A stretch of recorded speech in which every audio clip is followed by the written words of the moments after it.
मानव जीवन में शहद एक बहुत ही अमूल्य वस्तु है। शहद का प्रयोग हम बहुत से स्थानों पर करते हैं। कई बीमारियां ऐसी होती हैं जो शहद के सेवन से दूर होती है। धार्मिक कार्य, कोई पूजा अनुष्ठान, उसमें शहद का प्रयोग किया जाता है। आज मैं आपको बताने वाला हूं ज्योतिष के 7 ऐसे अचूक उपाय जो शहद पर आधारित हैं।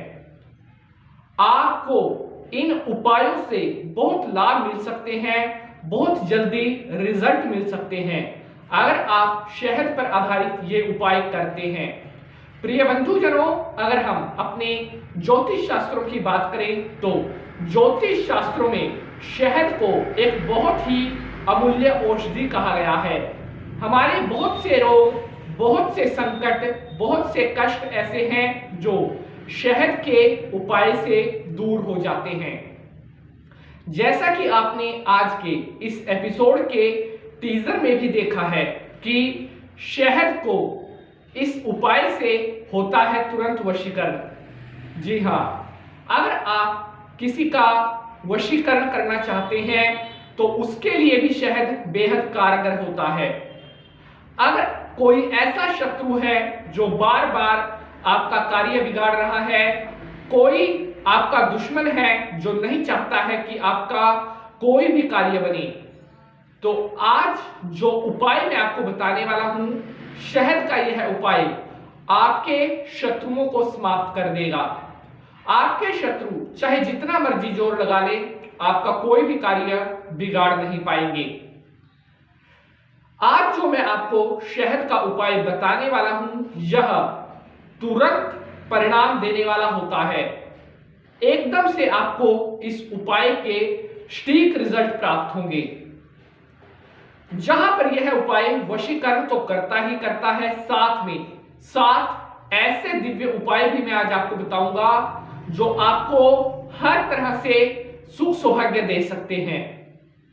साथियों, शायद आपको अभी तक ना पता हो कि शहद ज्योतिष में किस तरह के उपायों में काम आता है। आपको शायद नहीं पता होगा कि शहद पर कौन कौन से उपाय आधारित हैं।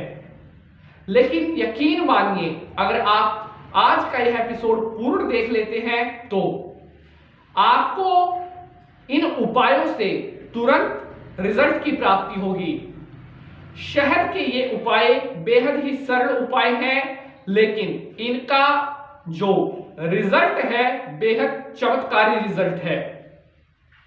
तो मेरे प्यारे दर्शकों, आज का यह एपिसोड बहुत ही ज्यादा नॉलेजेबल और बहुत ही ज्यादा इंटरेस्टिंग होने वाला है।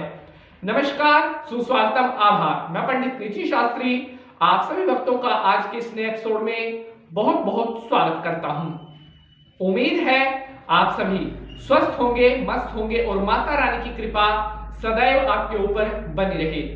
हर एपिसोड में हम कोशिश करते हैं कि आपके लिए अच्छी से अच्छी जानकारी लेकर के आएं। तो चलिए, अब मैं आपको बताने वाला हूं कि कौन कौन से हैं शहद के वह 7 उपाय, और उनके बाद मैं आपको बताऊंगा कि क्या है वह शहद का वशीकरण उपाय जो तुरंत प्रभाव से आपके शत्रुओं को आपके वश में कर देगा। प्रिय साथियों, वीडियो को स्टार्ट करने से पहले हाथ जोड़ करके सभी भक्त विष्णु को प्रणाम करेंगे। ओम शांताकारं भुजं शयनं पदं नाभं सुरेशं विश्वाधारं गगन सदृशं मेघवर्णं शुभांग्यं श्री लक्ष्मीकांतं कमलनयनं योगिर्विद्यानगम्यं वंदे विष्णु भवभयहरं सर्वलोकैक्यनाथनं। बोलिए विष्णु भगवान की जय। मेरे प्यारे साथियों, सबसे पहले अगर हम शहद के उपाय के बारे में बात करते हैं तो यह उपाय आधारित है आपकी नौकरी पर, आपके व्यापार पर, आपके बिजनेस पर। अगर आपके व्यापार में, आपके बिजनेस में अनावश्यक रूप से अड़चनें आ रही हैं, आपकी नौकरी बदलती रहती है, आपकी नौकरी में आपको तरक्की नहीं मिलती, या आपके शत्रु आपकी नौकरी का कार्य बिगाड़ते रहते हैं, तो आपने शहद और दही दोनों मिला लेनी है। इन दोनों वस्तुओं को मिला करके आप जहां पर भी चलता हुआ पानी हो, उस चलते हुए पानी में इन वस्तु को आप प्रवाह कर दें। बहुत जल्द आपकी नौकरी में, बिजनेस व्यापार में आ रही सभी अड़चनें, सभी रुकावटें दूर होंगी और जो शत्रु आपकी नौकरी का कार्य बिगाड़ना चाह रहे हैं वो किसी भी तरह से आपका बुरा नहीं कर पाएंगे।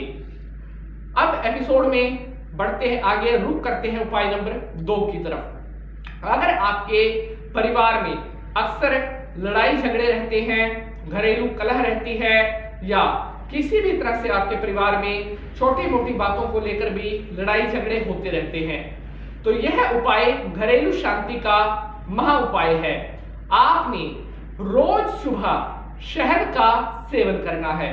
जी हाँ, थोड़ा मात्रा में शहद का सेवन आपने हर सुबह करना है। बहुत ही जल्द आपके परिवार में सुख शांति रहनी प्रारंभ हो जाएगी और घरेलू कलह आपके घर से दूर होगा। बात करते हैं उपाय नंबर 3 के बारे में। अगर आपका पैसा फिजूल खर्च होता है, आप जो धन कमाते हैं वह किसी ना किसी तरह से व्यर्थ चला जाता है या बीमारी में चला जाता है या और भी किसी तरह से आपका पैसा बेकार जाता है, तो यह उपाय फिजूल खर्ची को रोकने के लिए है। आपने चांदी के किसी बर्तन में शहद भर करके अपने घर में रखना है। किसी भी ऐसे स्थान पर रख दें जहां पर कोई उसको ना छुए। चांदी के बर्तन में शहद भर करके आपने रखना है।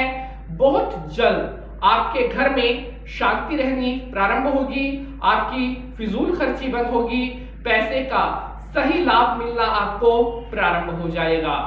बढ़ते हैं आगे, बात करते हैं अगले उपाय के बारे में। तो अगला उपाय है, अगर आप शनि के प्रभाव से जूझ रहे हैं या आपके ऊपर शनि की महादशा चल रही है, शनि की साढ़े या शनि की ढैया आपको नेगेटिव रिजल्ट दे रही है, तो आपने मिट्टी के बर्तन में शहद भर करके शनिवार के दिन मंदिर में चढ़ा करके आना है। मिट्टी के बर्तन में शहद भर करके आप शनिवार के दिन इसको मंदिर में दान करके आ जाएं। बहुत जल्द आपको शनि ग्रह से संबंधित किसी भी तरह की कोई पीड़ा अगर मिल रही थी तो वह पीड़ा आपको मिलनी तुरंत प्रभाव से बंद हो जाएगी। रुक करते हैं अगले उपाय की तरफ। तो अगला उपाय है, अगर आपकी जन्म कुंडली में मंगल ग्रह चौथे भाव में नीच होकर के बैठा है, तो आपने मिट्टी के बर्तन में शहद भर करके उसको शमशान भूमि में गाड़ करके आ जाना है। अगर आपका मंगल चौथे भाव में बैठा है और वहां से आपको क्रूर परिणाम दे रहा है या आपका मंगल मंदा है, तो मिट्टी के बर्तन में शहद डाल करके शमशान भूमि में आपने उस बर्तन को गाड़ करके आ जाना है। बहुत जल्द आपको मंगल ग्रह के क्रूर परिणाम मिलना बंद हो जाएंगे। एपिसोड में बढ़ते हैं आगे, बात करते हैं अगले उपाय के बारे में।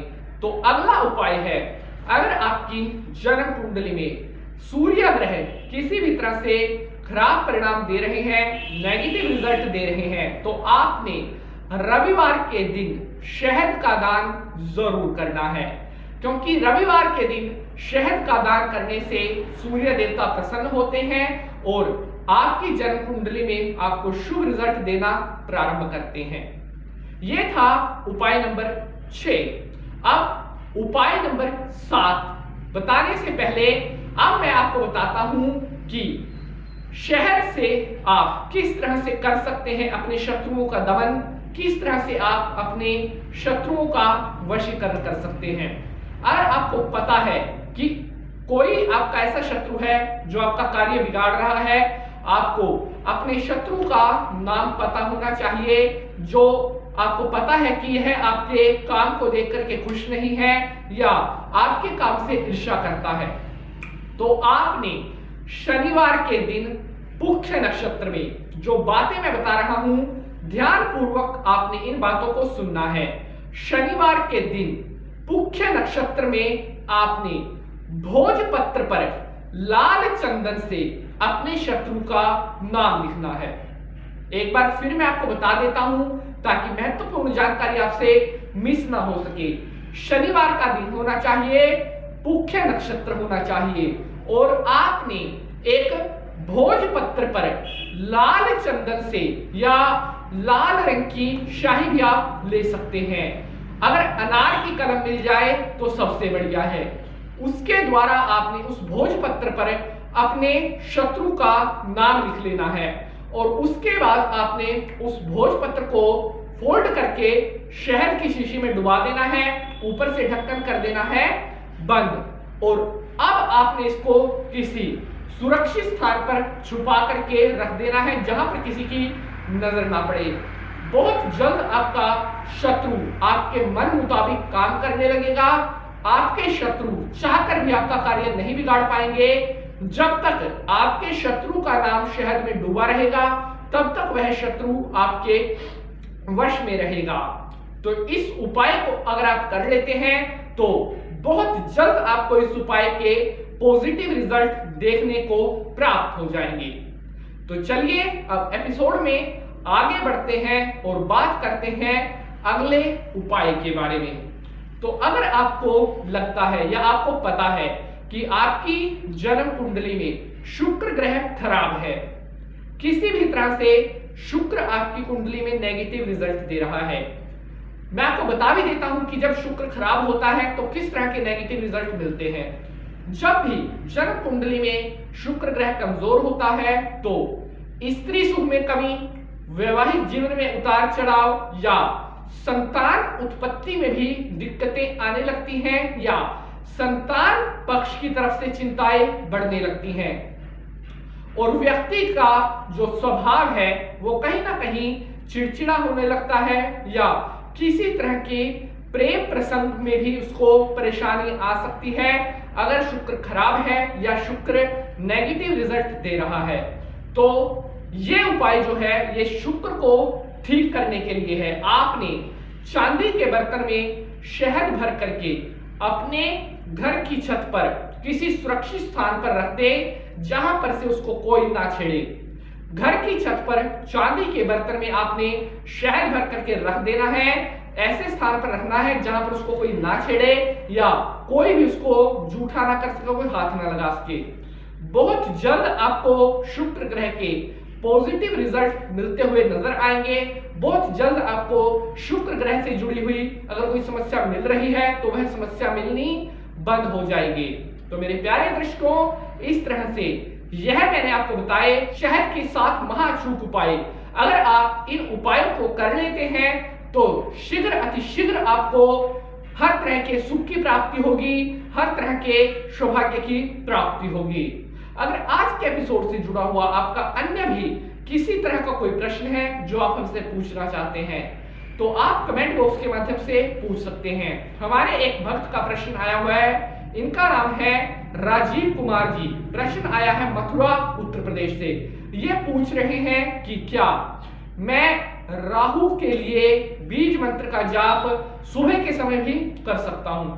राजीव जी देखिए, अगर आप राहु के बीज मंत्र का जाप करना चाहते हैं तो जो सबसे उत्तम समय होता है वह समय होता है संध्या का समय। लेकिन अगर संध्या के समय आपके पास टाइम नहीं है तो सुबह के समय भी आप जाप कर सकते हैं। लेकिन अगर आप तुरंत फल की प्राप्ति चाहते हैं कि राहु आपको नेगेटिव रिजल्ट ना दे तो संभव हो सके तो शाम के समय भी एकाध माला राहु के बीज मंत्र की जरूर कर ले। आपको परिणाम, आपको रिजल्ट शीघ्र अतिशीघ्र प्राप्त होंगे। तो मेरे प्यारे साथियों, मैं उम्मीद करता हूं आप सभी भक्तों को आज का यह एपिसोड बेहद पसंद आएगा। अगर आज के एपिसोड से जुड़ा हुआ आपका किसी भी तरह का कोई प्रश्न है या आपका कोई ऐसा प्रश्न है जिसके ऊपर आप वीडियो की इच्छा रखते हैं तो आप कमेंट में जरूर बताएगा। कमेंट में जय माता की, ओम नमः शिवाय, हर हर महादेव जरूर लिखें। अगर आज का एपिसोड पसंद आया है तो इसे ज्यादा से ज्यादा लाइक और कम से कम 5 व्यक्तियों को शेयर जरूर करना है ताकि इंपॉर्टेंट जानकारी अन्य लोगों तक भी पहुंच सके। आज के लिए बस इतना ही। मैं पंडित नीति शास्त्री अगले एपिसोड में आपसे मुलाकात करूंगा किसी नए विषय के साथ। तब तक के लिए आप सभी भक्त हंसते रहें, मुस्कुराते रहें और सदा माता रानी की कृपा आप सभी भक्तों के ऊपर यूं ही बनी रहे। ओम सर्व मंगल मांगल्ये शिवे सर्वार्थ साधिके शरण्ये त्र्यंबके गौरी नारायणी नमोस्तुते। या देवी सर्वभूतेषु मातृरूपेण संस्थिता नमस्तस्ते नमस्तस्ते नमस्तस्ते नमो नमः। जयकारा शेरों वाली का बोल साचे दरबार की जय। जय माता की, जय माता की।